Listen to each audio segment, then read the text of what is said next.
तोर गली माँ जब तोला देखिन, मोर मन माँ उठे रे नवा झंझा।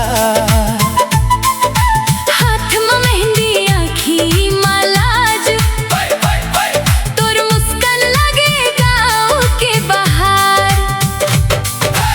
आगे पाछे फूल के डगरिया, तोर छाया माझन दिन ढल जाही।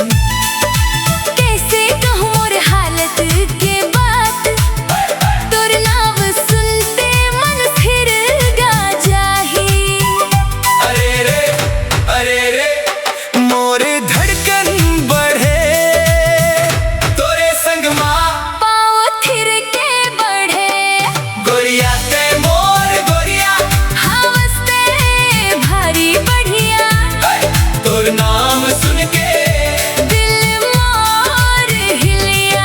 गोरिया ते मोर गोरिया, हवसते भारी बढ़िया।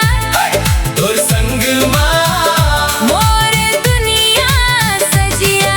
गोरिया ते मोर गोरिया, हवसते भारी बढ़िया। तोर मुस्कान माँ गजब रंग खिलिया। गोरिया ते मोर गोरिया, हवसते भारी बढ़िया। मोर मन के घर में तू ही छलिया।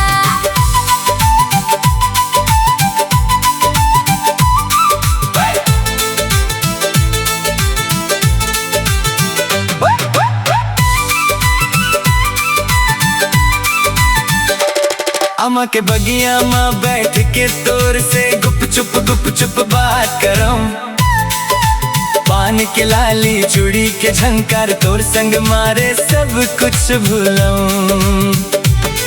नदिया के किनारे रात के बखरा, चांद की रोशनी माँ तोर चेहरा। गाँव गलियां माँ मोर नाम लिखे, तोर आँखी माँ देखे बस सवेरा। अरे रे